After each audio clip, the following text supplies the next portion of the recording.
So let me just read a question to Rabbi Gruen. Thank you so much for your shiurim. I listen to them on Torah anytime, and I really enjoy them. Baruch Hashem. Thank you. I am Baruch Hashem married for X amount of years. My husband is a really ehrlicher person and a devoted husband, and Baruch Hashem, we are really happy. Wow. We have some friction, though, in the area of we belong to a specific kehillah, and there are a lot of stringencies in how a married life and a home is run. However, I have a very hard time with this. We discussed it many times, and we did implement some changes. This, however, is not enough. I feel like this mahalach is not for me. It's really hard for me, and I feel like many needs are not being met. My husband is very strong about doing the right thing, and each change is really hard for him. He feels that it makes him less when we make these changes. I really feel bad making him change more since it's so hard for him, and I feel guilty every time we bring this up. At this point, I'm at a loss. At times, I think I should just leave things as it is, and I should just swallow for my husband's sake. But then it gets too difficult, and it's really disturbing to me. I was wondering, is it fair to ask my husband to just stop all stringencies, or is it asking too much? I was hoping you'd be able to give me some advice and be able to guide me in what to do. I'd really appreciate it if you can get back to me with a response. Thank you.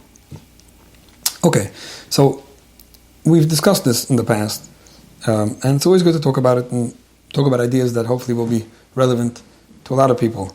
When we get too specific in the example, both it gets very sensitive and touchy, and it's not for a public platform, to discuss things like that, especially when it's very individual based, the questions. And anyone who is dealing with a sensitive situation, like I keep on saying, go get guidance, talk to somebody who could help you. Don't rely on a shiur. Don't rely on somebody discussing something when they have so little information. But there's definitely a lot of this idea of how to run a home and how Jewish marriage works and how relationships work that we could discuss. Now, let me start like this. There are the simpler situations.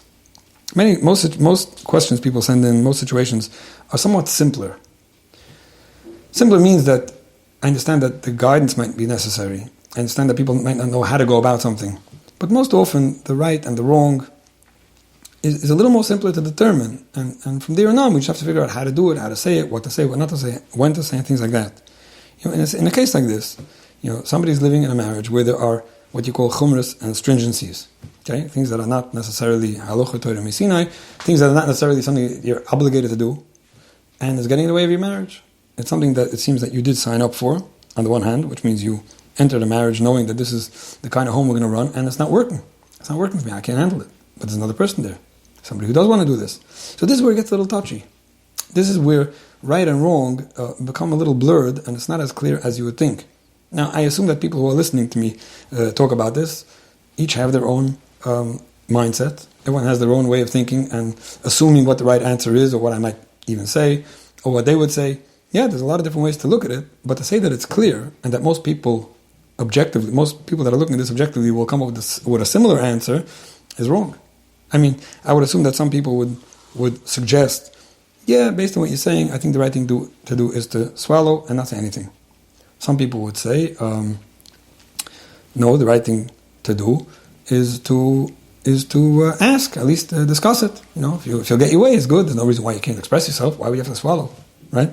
Some people will say, if your needs are not being met, you put your foot down. And you say, listen, I need my needs met. I can't live life like this. I'm going to keep on, getting frustrated and plotting every once in a while. That's not the way to do it. And some people would say, don't swallow resentfully, but come to a place of acceptance and realize that, everything else in life is good and there's another person here and you can't everything have your way. Now, I think that all these different approaches all have their merit.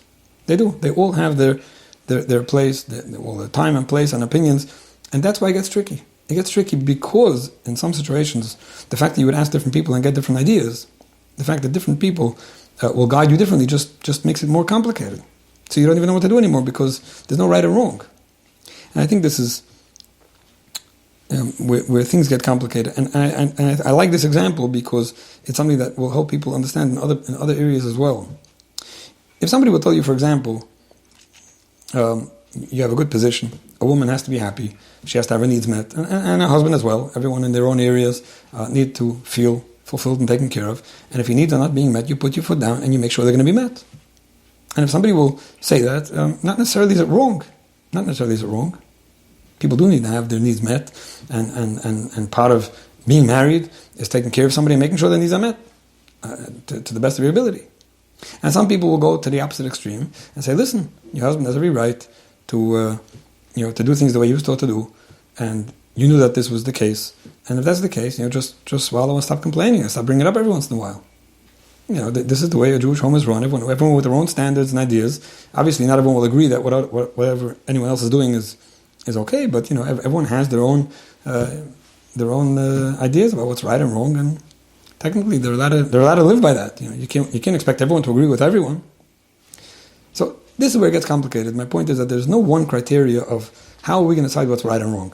There's a lot of different things, a lot of different variables. Now, there are situations where it's obvious that you do put your foot down, and then you just have to know how to do it.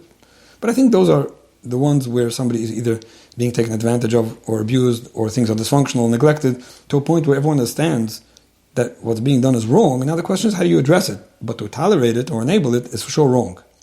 But that's usually when somebody's doing something wrong, even on their own standards, even based on their own ideas. They're doing something wrong. They're just not doing what they should be doing. Now, they might have excuses for why they're doing it, but it's clearly wrong.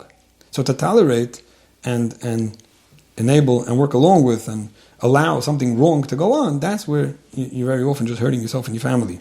But if somebody's doing something they feel is right and you feel is wrong, and the question is it clear that I should just put my foot down and stick up for myself and demand my needs, or maybe not? It's not clear. That's my point. It's not clear. But I want to get a little less touchy, and I know that some people might not like the comparisons, right? There are parts of married life that are very sensitive and very intimate and very personal, and over there, that's where people sometimes get very, stuck on the fact that you can't just not be happy, right? But when it comes to other things, people don't see it that way. But let me give a simple example, and we spoke about this in other shiurim in the past because it comes up every year, right? Let's say somebody comes into married life and they're running a home, it's a husband and wife, and there's a lot of different minhagim and chimris that they have on Pesach, right? Pesach is coming, and in our family we did it like this, and it's very hard, and it's not easy, and preparing for the Pesach and the restrictions on the Pesach and everything, it's not easy. Now, when somebody complains about it and says, listen, I don't like this, I can't live this life. This is too overwhelming. I know it's only once a year, so it's not every week. It's maybe a little different, like I said, but it's too overwhelming. And someone will say, well, listen, that's what being a Jew is about. Okay, so it's not always easy. So sometimes somebody will come with a counter argument and say, yeah, but Yom Tov is about Simchas Yom Tov. The Torah says you have to be happy on Yom Tov, and if I'm dreading Yom Tov, then what's a minig and what's a mesoira and what's a nice custom to hold on to if it's going against everything that Yom Tov stands for. Now, it's a valid argument. You'd be surprised. Some will say, you're right. If your whole Simchas Yom Tov is out the window to stick up for a certain chumrah of gebroks or whatever it is, that's the wrong emphasis. That's not what Yiddishkeit is about, sticking up for a minig and then making everyone miserable, right? And some will say, I'm sorry to break the news to you, but this is how generations of people have been doing things. This is what was important to them. And just because you're a little unhappy, go help yourself. Talk to someone who can calm you down. Talk to someone who can inspire you and understand the beauty of it, and the beauty of the chinuch and the Yiddishkeit, and the Mesiras Nefesh for doing something that Hashem might approve of or like, or there's different ways of looking at things.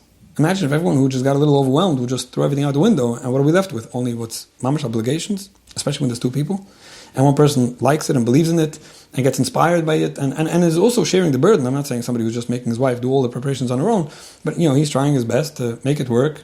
He's willing to invest the money and the effort and everything, and just because you don't like it, we're going to throw everything out the window? And same thing with everything. It's like, let's go to Oinik Shabbos, for example, right? When you daven in shul and you come home late and we have this Suda with these restrictions of what we have to eat and what we don't have to eat. I mean, it's only minhagim, right? It's not a deraisa. You don't, maybe you could eat just some pizza for Shabbos lunch, or maybe you can have it for breakfast if you finish davening early enough, and that will be for me Oinik Shabbos. Now, Oinik Shabbos is a deraisa. Karusel Shabbos Oinik. So if we have to eat the first meal at 12 o'clock and it has to be these foods or this style, it just kills my whole Oinik Shabbos. Now, Oinik Shabbos is very important. These foods are not so important.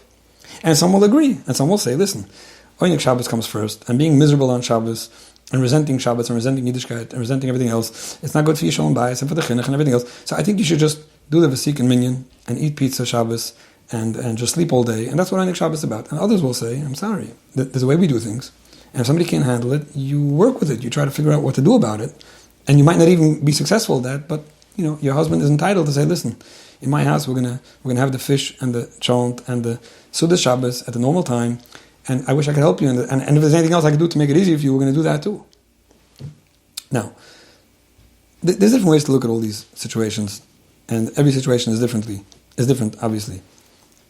I must have repeated the story a few times already about the older couple, the older shidduch, the older singles who got married. It was a couple that they got married when they were a little older.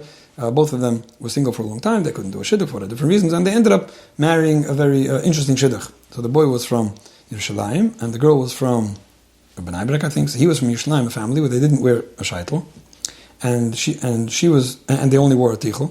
And she was from a family from Bnei Brak where they did wear a shaitel, and they had to do the shidduch because they were both so old and they needed a shidduch.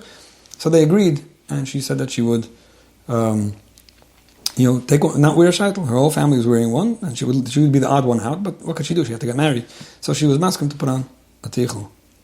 And I heard the story from the one who was guiding the chusen, the younger man. So a little after the chasna, he noticed that she started getting a little depressed. She started missing a simcha here and there. She was ashamed to go out without a shaitel. She was talking about it. She wasn't happy, and then she stopped going to work, and then she stopped functioning properly, and she was laying in bed. And he saw his wife withering away. He said, "What's going on? Listen, I can't come to myself. I undertook something that's not working for me, and I'm just not a mensch. I don't know what to do." He said, "Yeah, but we made up. You're right, we made up." And she fell deeper and deeper into a depression, and she was functioning less and less. It came a point where he didn't know what to do, so he went to speak to this chusen madrich who was guiding him, and he said, "Listen, what do I do with her? She's falling apart." He said, "I don't know what to tell you. It doesn't sound like you have much of a choice. If somebody can't handle something, they can't handle something. What are you going to do? How adamant are you going to be that this has to happen because it's the right thing to do, and we made up and we agreed, and your family and the Masoira, if she's just falling away?" So in the end, he gave in reluctantly, resentfully, and he gave in. He said, "Listen, if that's how it has to be, you'll buy yourself a shaitel." And she put on the shaitel, and she came back to life, and she started going out, and she had a job, and she had family, and she became a different person. And it bothered him because we got married with this condition that this is how it's going to be, and what do you just do? So he went back to his chusen Rebbe, and he said, "Listen, I'm not sure what to say, but I don't like this. I didn't get married with this condition. We agreed to a shidduch on a certain agreement, certain commitments over here. What's this thing?" He said, "I have an answer for you." He said, "What is it?" "Tomorrow, stop going to koil, and the next day, stop coming out of bed, and the third day, just hold on to your pillow a whole day and start crying. And your wife will ask what's going on. You say, "Listen, this is so meaningful to you. You can't function knowing that your wife is wearing a shaitel and doing something that is against your standards and your family and everything else. And I could assure you that if you do it long enough, well enough, you'll probably get her to switch that." So the chusen tells the chusen madrich Rebbe, "Ich halt nicht bei dem. I'm not holding there where I could fall into a deep depression the way she did." So, do the hint bagruben. Here's where the problem lies. She was more passionate about it, and she meant it, and she couldn't handle it, and you're just not happy. Now, why do I say this story? Is it because this is the right way to do things? I don't think so. People get married with under certain agreements and conditions. You don't just manipulate things because you can handle something, but very often that's what ends up happening in these situations. Which means the one that's more passionate about something, and the one that really can't handle if it's done differently, is often the one that just pushes through. The wife is not happy about how the Pesach is being done, and the husband is very passionate about how Pesach has to be done, and it's just so meaningful to him that even when somebody will say, "Yeah, but your wife is not happy," I know, but I can't handle doing things differently. My point is that not always is it so clear the right and the wrong. And sometimes you'd have different people speaking with opinions. One will say, a shaitel, a tichel. At the end of the day, it's not a deraisa, and there are people that do it, and her family does it. Okay, so it's not terrible, shalom bayis, simach hasishtoi, and everything else is more important. And then you'll have those who say, "I'm sorry, this family is doing this for hundreds of years. There was a clear commitment. You don't have to be happy about it. You signed up for it, and you do it that way." It's not always clear. And often when it's not clear, it just makes it harder to understand what's really right and wrong. And what happens is, the one that really can't handle something sometimes just pushes through. So like I said, it's always easy to say, happiness comes first, and shalom bayis comes first, and Hashem says that His name should be erased so that people live in harmony. How could you get stuck up on something if it's getting in the way of your shalom bayis? It's one perspective. And sometimes you say, listen, there are principles and values that we live by, and as Torah true Jews, we're used to being unhappy sometimes or uncomfortable sometimes, and especially when it comes to different things at home. In married life, there's a famous Chassam Sofer, the Pesach Shiva brings it in Hilchos Nida, where if somebody got married, that's a famous idea from the Chassam Sofer, that if somebody got married with a certain understanding that her husband is going to behave himself as a Talmud Chacham would in certain areas, and then she says, well, I can't handle this. He's on too high a level for me. I want him to come down a little bit. And the answer is that no, this is what you married. This is how you got married. And even if we assume that people really want their husband to be very heilig, and even if they're doing things that they don't have to do, which means they know that it's not a halacha, it's not an obligation, and there are guys out there that are doing things differently, and that's what this woman is claiming she wants. And some Sefer says, well, he has the right to continue doing his thing. This is really what you wanted and signed up for. And now, this idea, of course, you have to know how to apply it. And not everyone could say, well, from now on, I'm doing things my own way because my wife really wants me to be very heilig and very ugehitten and derhoiben, and I can't do things the way she needs or wants. You have to know how to apply these things. But there are these ideas. There are ideas of understanding that a happy woman and a happy marriage is extremely important, and that people's principles, values, and ideas and the things that they want to do, are also very important. And not always is it so clear. Now, I hope I'm not making it too difficult. I hope I'm not overcomplicating things. My point is that it's not so simple what the right thing to do is. Now, one thing that you wrote over here, which also just makes me think a little bit, that sometimes you're wondering if it's fair to ask your husband to stop all stringencies, or is it asking too much? Now, again, I don't mean to nitpick in the wording. My point is just that it's very easy to get black and white. It's very easy to fluctuate between, should I just swallow everything, or should I tell him to drop everything? That's relatively black and white. Very often people see everything just in terms of all or none. I'll either tolerate everything or I'll make him tolerate everything. There's usually a lot of room for some kind of compromise, some kind of understanding, some kind of flexibility. If in one area not, maybe in another area, yeah. If not all the way, then maybe somewhat.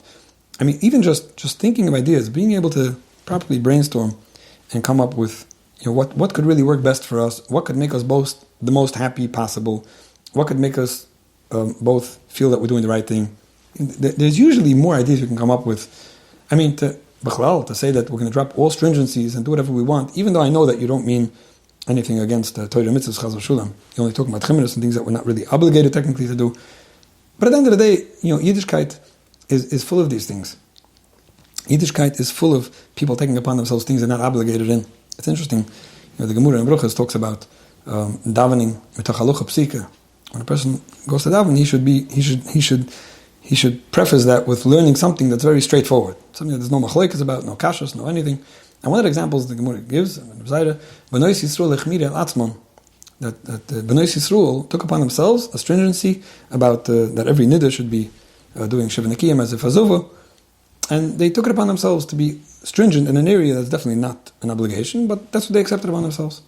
And there's no question about it, there's no machlokes about it, there's no kashas, taritim, that's halacha psika. It's interesting, halacha, to use it as an example, but it's just interesting to see how this is the way Klal Yisrael always did. They developed things, and I'm not going to give a lot of examples, but there are many examples actually where things developed in a certain stringent manner for reasons. Obviously, there's always reasons behind everything like that, and it was accepted to just throw everything out the window and say, but it's too hard. That's not necessarily the right attitude. Sometimes when people accept a certain mindset and say, you know what, okay, this I understand, it's important, but maybe elsewhere we could do something that's going to make it easier. In other words, not always is swallowing something, not always is, and let's go back to the Paisach Hadi, even though I know it's not the same. If somebody does, for whatever reason, understand, either because it's important to my husband, or because Altita Shtar Semeichu and keeping Minhogim is important to Masoida, whatever it is, if keeping certain Chimras on Paisach is very, very hard for me, does it mean that I'm going to resent Paisach, hate it, and just go along with it because what should I do, I'm Jewish? Or no, maybe there are a lot of things I could do before, after, and during Paisach to make my Paisach experience more enjoyable and more pleasurable. So instead of looking at it like black and white, it's either painful or pleasurable. Maybe there's other things that we could do to not make it as painful as you think it would be. Just the fact that you're accepting something upon yourself. I hope it doesn't sound like I'm trying to specifically guide in one way or the other. What I'm trying to do is explain the difficulty, and sometimes people have to realize, yes, we're in a spot where it's not clear what the right thing to do is. I don't know if I could tolerate this kind of Paisach. I don't know if I'm doing a favor for myself, or for my family, or for my neshama, if I go along with this and say, well, it's so highly, let me do it. I don't know if that's right. Simchas Yom Tov and Simchas Achayim and being a normal mother and wife is very, very important. And some people would be making a mistake by saying, okay, let's just go along with it because, and the other way as well. So I'm just trying to explain that it's not simple. Now, it might be a little difficult in this case, to be Mekayim, what Chazal tell us, aside the Churav, Estalek min Asufik. Ask a Ruv, get guidance, ask Das Torah. Sometimes you belong to a Kehillah where the Ruv is going to obviously guide you in the manner that the Kehillah is teaching and promoting, and maybe it's actually coming from the Ruv, so where do you go from there? But you'd be surprised. There are situations, first of all, even in this example specifically, without going into the details of the example, I've seen situations that were dealt with Das Torah, with the Ruv, understanding the situation well and working along, understanding that everything has to be applied properly, and within certain bounds, a certain amount of flexibility and consideration is given when things are necessary. I've seen that there as well. And then you'd be surprised that sometimes just talking to somebody will help you both understand it better, or make sure that nothing's being overdone, nothing's being taken out of context, everything's being applied properly. It's very helpful to sit and talk with somebody who's ehrlich and understanding and objective, and I think you would definitely gain from that. And maybe get your own personal guidance, how to get out of this confusing, perplexed situation over here, and figure out what's good for you. And what might be good for you might be different than what's good for the next person who has almost literally the same situation. A few pointers that I just want to mention, and like I said, this is good for anyone with the issues that this question is talking about, and the ones that have the issues of the Pesach Gebroks and the Shabbos pizza and the Shaitel and the Tichel, and a lot of other things. One of the things that's very important to remember is that this is not personal. It's not personal. It's so easy to get resentful towards someone who's making your life difficult because of something that they do or say or believe, and it's important to understand when that's out of place. I remember when I was a chusn, I was talking to somebody, a madrich, a smart person, and he said something interesting. He said, you're a chused of a Rebbe, you want to make sure that the Rebbe is always the good person in the house. The one who's going to have the most influence in your home should always be looked at as the good person. The Rebbe is the one who has us in mind. The Rebbe is the one who gives bruchas. The Rebbe is the one who's worried about us and asking about us and davening for us. That's the Rebbe. That kind of person will have the most influence in your home because everyone loves that person. If you ever have to repeat something that's not so encouraging, that people don't appreciate, whether the Rebbe came up with something or whatever it is, find someone else to say that from. Find a Ruv, find a Dayan, find somebody who, this is what he paskened. Now, we're going to accept it because we're Ehrlich Yidden and we do what's right. But we might not necessarily like that person who's making it a little difficult for us, right? Because that person's getting in our way, and we're going to listen. So the attitude that we have toward that person won't be as fond and friendly, but the Rebbe will stay the good one. And that's going to help your home. It was a very interesting piece of advice. And if I wouldn't have heard it from a Elter Kliga Yid who's been through guiding hundreds of people, I might not have understood it properly. But the idea is interesting, that when things get difficult, it's so easy to fall into the trap of disliking the person who's making it somewhat difficult. Now, is it right? It's wrong. It's wrong. Because if you have a Rebbe who is guiding you and bringing you closer to Hashem, and davening for you, and having you in mind, and concerned about you, and giving you bruchas and all that, and he comes up with something you don't like, so you're gonna throw it all out? It's wrong. But that's how we are. The right thing would be, though, to do is to not make it personal. If the Rebbe is saying something you don't like, it's not because he's bad, it's because that's what he believes is right. And if Hashem is telling you something you don't like, it's chas v'shul not because Hashem is bad, because Hashem is trying to help you. Hashem is helping you. My point is just that when a husband is doing something he was taught to do, and there are so many different examples of this. But let's just go back to the Pesach one because it's a little less touchy. Your husband is making the Pesach preparations a bit difficult. Your husband is being a bit too stringent and a bit too rigid when it comes to Pesach, right? It's easy to get resentful at him and be upset at him and have this affect the relationship. And it takes a smart woman, to say, this is not my husband. He was taught that this is important. This is what he believes. It's not his fault that this is a value and a principle and a standard that he was given, and something he believes is very, very important. And it's not because he's getting at me. It's not because he's bad. It's not because he doesn't care about me. It's not me and him. And in general, if only people would know how to depersonalize things like this, it would be so much easier. Now, another point, which whenever I start a letter like that, I don't know if people are just writing it as a disclaimer so they sound good, or they mean it. It sounds like you mean it. Your husband is a very ehrlich person, a devoted husband, and Baruch Hashem, we're really happy. You're a winner. I always say this, you're a winner. If you have a husband who's devoted and the relationship is good, you're a winner. The fact that there are things in the marriage that bother you, the fact that there are needs of yours, even inherent, basic, fundamental needs that are not being met, never forget what you have. It's so important. It's so easy for all of us, for any of us, to focus on what we don't have. That's how we are. That's how we are. The black dot on the white page is what we notice first. And the mindset of, if only this additional one point would be taken care of, then everything would be great. Then everything would be. If only this one kid, if only this one financial strain, if only this one issue, this one challenge, then everything would be great. But now life is just so tough. And this is the trap of Olam Haza in this world where so few people are really happy with what they have, because what we don't have takes our focus and attention. And it's not easy to focus on anything else. And that's why we're talking about it, and we're trying to be mechazik ourselves to always notice so much good. There's so much there. So how are you going to deal with this one point, one big issue that's really bothering you, that you'll have to decide? Whether you and your husband could discuss it and come up with something, whether both of you could discuss it with someone and come up with something, or whether you'll decide that, you know what, you're right, maybe I should just try my best to not do something about this. But don't let that take away from everything else that you have. And we all have so much. Now, another thing that I want to help you understand, and before I finish, a lot of these kind of issues where people have, certain doubts, certain choices to make, it's not clear, should I do this, should I do that? Should I invest more in this relationship, should I stay away? Simple questions that we have that are somewhat ongoing. There's no clarity. I'll give you an example, just because I was talking to somebody about this recently. I have a good relationship with my parents. We're not fighting, nothing bad, hostile. When we get too close, it gets uncomfortable. When we get too far, it's not good. So I'm always doubting and always figuring out how much how much not. These ongoing doubts are very difficult for people to handle.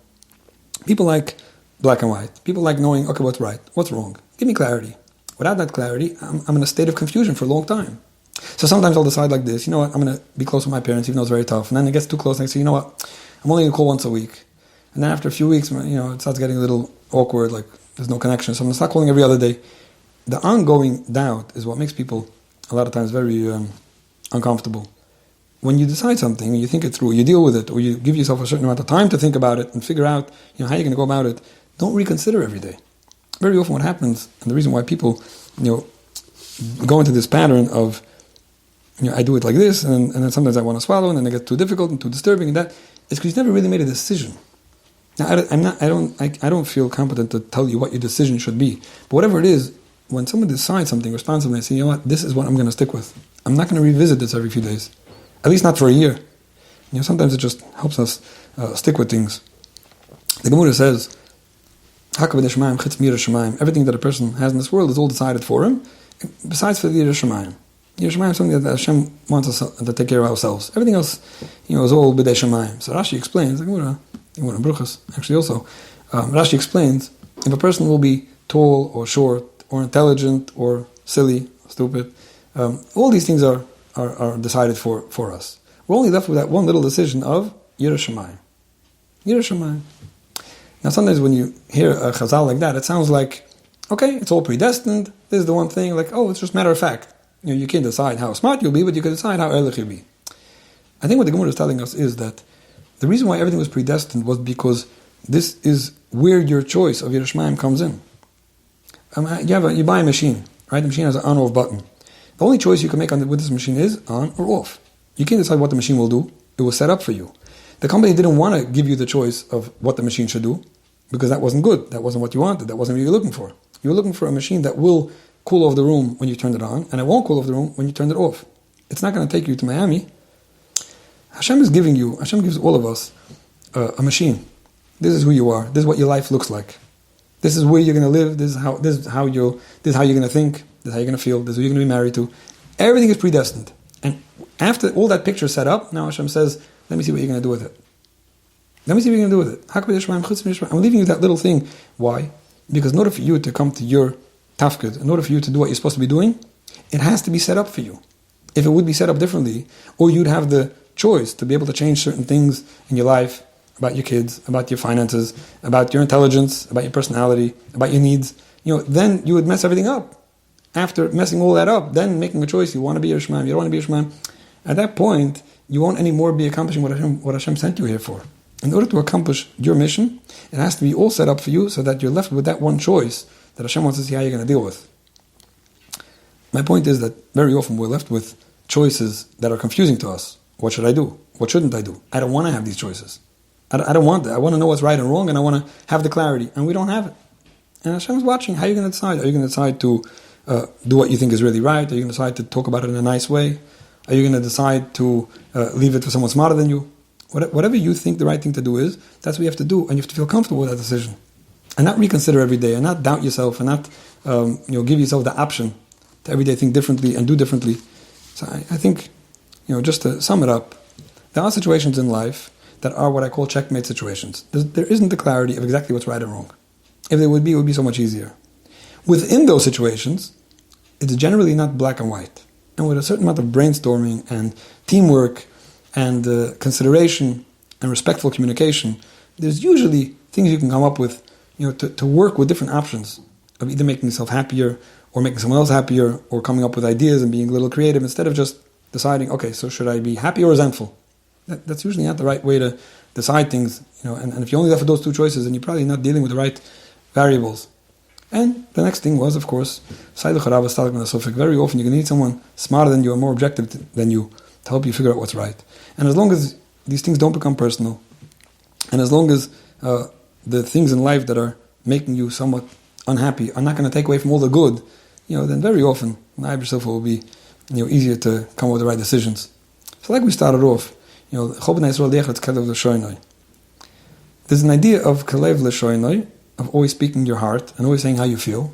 And people do that sometimes too much. Sometimes people do it too little. Like I said, this is the checkmate. Should I say how I feel and say it the way it is and not settle for less because this is how I feel and I'm not going to let someone get away with it? Or no, should I just swallow all my feelings and make believe it's all good and really I'm not handling it? This is very often the question that people grapple with in situations, and there's no real answer. There's no clear answer, I should say. And as long as your intention is good, as long as you're taking things into account, and as long as you're dealing with it responsibly, and you're trying to do the right thing, that's when we rely on Hashem helping us and guiding us to do the right thing, make the right choices, communicate respectfully, build the relationships, and Mitzvah Hashem, do whatever we could to live together.